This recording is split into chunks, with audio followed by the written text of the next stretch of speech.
Okay, this is on behalf of all the Stargate fans here. Is there Stargate fans here?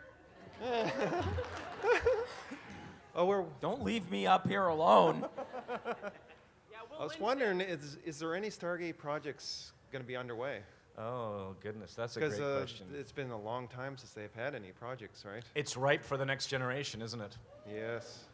Yeah, it'll be Stargate different the next actors, generation. younger actors. Not as far as I know. When we were canceled 4 years ago now, whatever it was, there was talk of there being a film. Yeah, I heard there was going to be 2 movies, but they kind of canceled the movies. Yeah, and corporate reasoning versus creative reasoning. At that time, the excuse was that the DVD market had gone soft. Oh. And, you know, well, it's because people are downloading it. Well, if people are downloading it, well, then put it on Netflix, you know.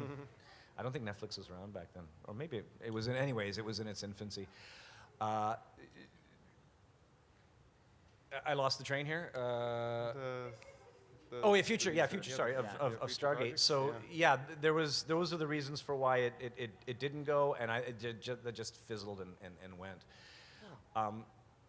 I think I mean, if anyone here wins the lottery, buy the Stargate franchise Well, and bring them back. Crowdfunding, right? Yeah, because Trek has done it. Star Wars is coming out. I just read yesterday. Stargate 2015. Renegades. Yeah. So we've got a good little thing going, and it's been interrupted now for too long. Yeah, it's been too long. I agree. But they need to get it going again, eh? Yeah. Well, if they're going to do it, I'd like to see something back in our universe only after everything has gone to hell. Now, that would be... A dystopian Stargate future. Well, I really liked Stargate. I loved the original series, and I went through, after the original series started to wrap up, I went back and caught up because I'll only watch one at a time or I'll lose track of where I am. I'm just very easily confused. I know the feeling. I really did, and I totally lost my point of view. I've lost my point now. Thank you. It's catching. It is catching. It's catching.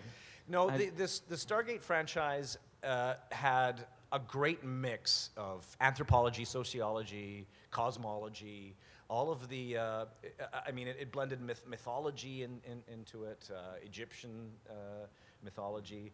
So it was really unique in that, and a really strong dose of humor. And I think that was part of the DNA that was a little altered with the last show, Universe.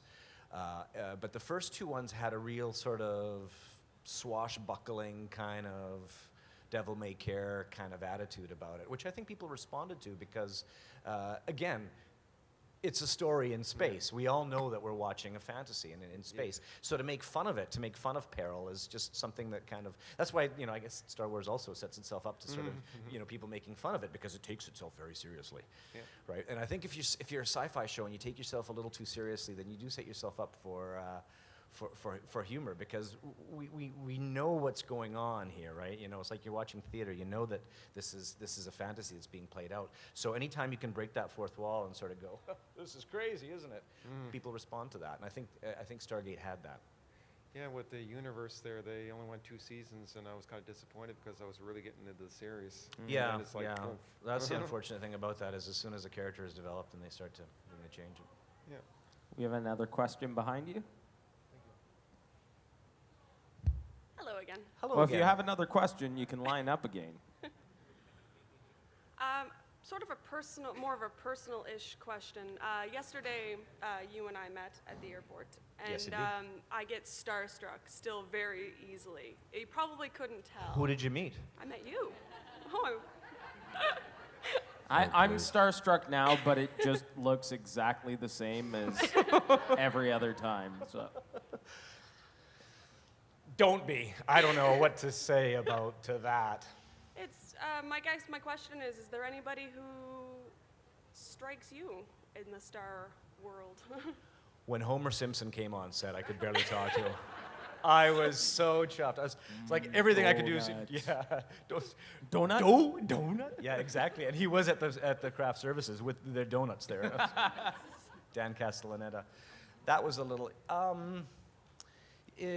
Yes and no. I mean, there's two things.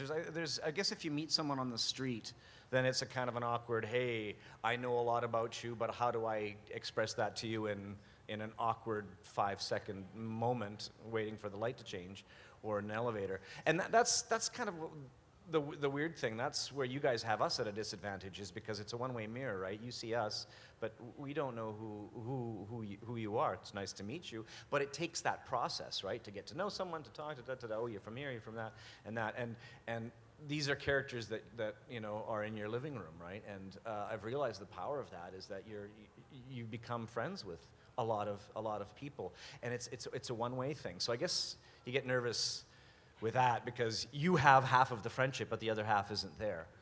And the other part of that happens is when you're working with somebody. I worked with Shirley MacLaine when I was in Prague, and that wasn't really a starstruck sort of thing. It's like, okay, there's a Hollywood icon, but I have to do a scene with her, right? So it just becomes like another actor that you're working with, and you sort of go through the process to do that. And that it's part of your impression of that person, but it hasn't at least affected me to the point where you can't deal with them. Thank you. Hello, the doctor. Hello Better. again. 6 classes. Go ahead. So on the set, when you were working with everything, how much was digital and how much was real? Good question. Wow. Very good question. That's 2, man. Yeah, you got good questions. There's a process in filming sci-fi that things that we can't film, like outer space, which a process called a green screen. It used to be a blue screen, but because some actors have blue eyes and some people wear blue clothes, it would merge in with the keying. It's a process called keying out. So if you film somebody, weathermen, if you ever watch a weatherman, he'll do that. They'll stand in front of just a green wall and they project behind them what is not normally there. So we do that in sci-fi a lot for different creatures or different things that don't exist. There'll be a stand like this, for example, with a tennis ball on it, and that is the creature or the person or the thing that you're talking to. And you have to focus on that tennis ball because there's a thing called interocular convergence that happens, and that is when you are looking at this spot right there, and when they put in the character that they put in, it looks like you are talking to them and not through them. So the idea is that the actor's eyes focus on the point that is. So we did a lot of work with C-stands. Some actors are like C-stands too. And green screens. So that's the magic of it, and that stuff is really fun, and you have to really use your imagination because you can't see those things, and the director will say to you, behind you is a huge killer whale from space, so you have to react to that. So that's the kind of stuff that's really fun. It's like being a kid. You just Picture play. you talking to a microphone stand going, yes, we're here to talk about the treaties. Yes. I have no idea what you're talking about. That's There's the violence. exactly. It's an action movie. Exactly. And then when you see the final product, they go, oh, he had tentacles out of his head. I had no idea. I had no idea. Good question. Yeah. Hi, gentlemen. How you are doing? Good, good. Listen, my name's Haley. I'm a local journalist. I want to thank you so much for coming to the Eastern Provinces, and I'm sure everybody else. Oh, it's a real I treat don't to know- be here. Real Real treat to be here. First time in Halifax. I'm loving it. Well, I tell you, Hal-Con, this is their 3rd year, and they're doing very well with what they're. 4th. Oh my goodness, 4th year. Sorry. And I don't was call at- him Wow, Doctor. that's the- And No, don't no, call I him was Doctor asleep Who. for the 3rd year. It was something good. It was great. It was in the 90s. And you're a journalist? Yeah, yeah, I know. I do. Well, obviously, I do no research. That's okay. Clearly. So Hal-Con, which is 3-4 years ago. I don't know. Anyway, that being said, I'm not here to ask a question. I'm just here to praise, and it's an absolute pleasure. And I'd like a round of applause, and I'm sure they're going to give it. That's it. For you And guys thank too. you for being here for the 4th year. No, seriously, Haley. you Thanks guys a are lot. awesome. Cheers. Cheers. Hi. Good day. My question's about Arrow. You said you didn't know the name until someone put it on your IMDb. Did you Google it afterwards? Yes. Because I didn't recognize it at first either. I went, holy shit, Radek's playing KG Beast. I know. I laughed really hard. I know, and I'm like, and I looked it up, and I did an image search, and I said, "That's what I'm playing." Giant kill arm guy. Yeah.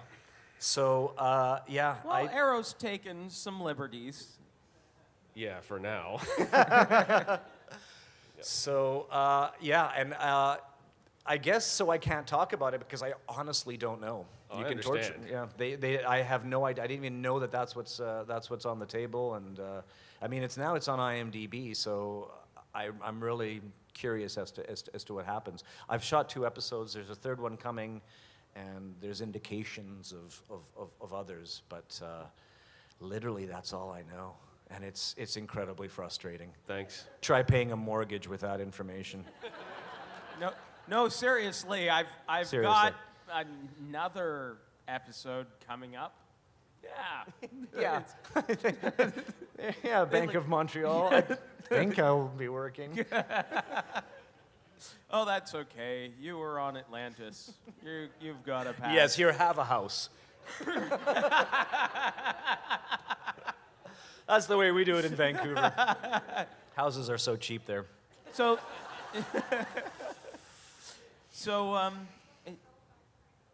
yeah. Yes, welcome to Halifax. You're never going to leave. Well, if the beer is as good as it is, then... Oh, yeah. Yeah, the Why- beer's better than that. Well, I've been drinking Alexander Keith since I was 5 years old, so... Hal-Con!